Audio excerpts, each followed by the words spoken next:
This channel does not promote any violent, harmful, or illegal activities. All content provided by this channel is meant for an educational purpose only. নমস্কার, টিভি9 বাংলায় আপনাদের আরো একবার স্বাগত জানাই। আমি শুভজিৎ রয়েছি আপনাদের সঙ্গে। আবারও বিতর্কে ডেবরার তৃণমূল বিধায়ক হুমায়ুন কবির এবার হেলথ ইউনিভার্সিটির সহযোগী রেজিস্ট্রারকে লাথি মেরেছেন হুমায়ুন। ভিডিওতে এমনটাই দেখা যাচ্ছে। এই ভিডিও পোস্ট করেছেন বিরোধী দলনেতা শুভেন্দু অধিকারী। এই ভিডিও পোস্ট করে তিনি এই বিষয়টা সামনে এনেছেন। গত ৩রা জুলাই অফিসে ঢুকে অ্যাসিস্ট্যান্ট রেজিস্ট্রারকে মারধর করেন তৃণমূল বিধায়ক। ক্লোজ সার্কিট ক্যামেরার যে ফুটেজ, সেই ফুটেজ পোস্ট করে মুখ্যমন্ত্রীকে নিশানা করেছেন শুভেন্দু অধিকারী। আমার সহকর্মী প্রদীপ্ত কান্তি ঘোষ এই মুহূর্তে আমার সঙ্গে টেলিফোন লাইনে রয়েছেন। প্রদীপ্ত কান্তি, এই ভিডিও পোস্ট করে কি অভিযোগ সামনে এনেছেন শুভেন্দু অধিকারী?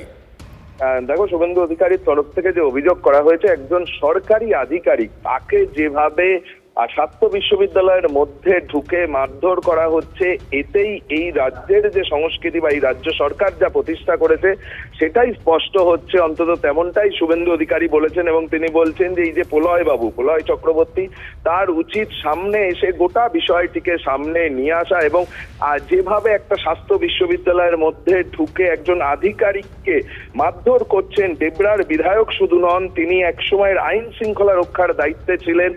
তিনি সেখান থেকে স্বেচ্ছা অবসর নিয়ে রাজনীতিতে আসেন। নানা বিতর্কে তিনি জড়াচ্ছেন। তামান্নার বাড়িতে যাওয়া এবং সেখানে গিয়ে তিনি অর্থ দেওয়া এবং তার পরিবারের তরফ থেকে প্রত্যাখ্যান করা, দলের তরফে তাকে শোকজ করা হয়েছে। দল বিভিন্ন সময় তার মন্তব্য নিয়ে আপত্তি জানিয়েছেন। খোদ মমতা বন্দ্যোপাধ্যায় তাকে বারণ করেছিলেন। তারপরেও এই ধরনের ঘটনা যে সিসিটিভির ফুটেজ সামনে নিয়ে এসছেন শুভেন্দু অধিকারী, আর সেটা তার বক্তব্য যে একজন বিধায়ক যদি এই ধরনের ভূমিকা পালন করে তাহলে এই রাজ্যটা কোন পথে যাচ্ছে সেটা সহজেই অনুমেয়। এবং এক্ষেত্রে তিনি রাজ্য সরকারের যেমন হস্তক্ষেপ দাবি করেছেন, তিনি টুইটে এক্স হ্যান্ডেলে ট্যাগ করেছেন, রাজ্যপালকে ট্যাগ করেছেন। তার পাশাপাশি তিনি কেন্দ্রীয় সরকারকেও গোটা বিষয়টির ক্ষেত্রেও ট্যাগ করেছেন। অর্থাৎ তিনি কেন্দ্র সরকারের হস্তক্ষেপের ক্ষেত্রে চাইছেন। তার কারণ হুমায়ুন কবির শুধু বিধায়ক নয়, তার অন্য একটি পরিচয় রয়েছেন, তিনি প্রাক্তন আইপিএস অফিসার।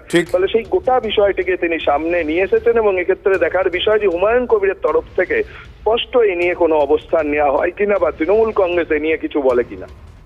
একদম প্রদীপ্ত, এক্ষেত্রে আরো একটা বিষয় তুমিও উল্লেখ করলে, তামান্নার বাড়িতে গিয়ে তিনি যেভাবে টাকা দিতে চেয়েছিলেন সেই সময়ও দলের কাছে তিনি দলের ভাবমূর্তি নষ্ট হয়, দলের সামনে দলের অস্বস্তি তিনি বাড়িয়েছেন। এই ঘটনাতেও দলের অস্বস্তি এই সময় দাঁড়িয়ে বাড়লো, একথার বলার অপেক্ষা রাখে না।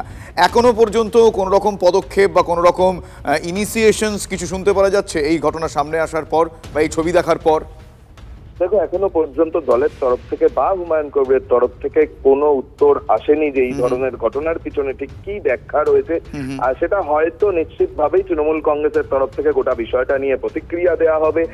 এবং তার বক্তব্য, শুভেন্দু অধিকারীর বক্তব্য যে এই ধরনের ঘটনা উত্তর বাড়ছে এবং সেক্ষেত্রে অবশ্যই তৃণমূল কংগ্রেসের ভূমিকা রয়েছে। এবং যে ছবিটা দেখো শুভজিৎ, একেবারেই ভয়ঙ্কর একটা ছবি, যে সরকারি আধিকারিক তিনি তার চেয়ার থেকে উঠে আসছেন এবং সেই সময় দাঁড়িয়ে হুমায়ুন কবির তাকে লাথি মারছেন এবং তিনি যখন চেয়ারের পাশ থেকে চলে যেতে চাইছেন তার ঘর ছেড়ে বাইরে, সেই সময় তাকে কিন্তু ঘুষিও ছুটতে দেখা গিয়েছে হুমায়ুন কবিরকে। তারপর তিনি চেয়ারে বসতেন। অর্থাৎ কোথাও গিয়ে হুমায়ুন কবির ঠিক কি কারণে এই ধরনের ভূমিকা পালন করলেন, একদমই কি কারণে এই ধরনের ঘটনা, কেনই বা এই ধরনের আচরণ তিনি করলেন, এরপর দল কি পদক্ষেপ করে এবং এই ভিডিওর সামনে এনেছেন শুভেন্দু অধিকারী।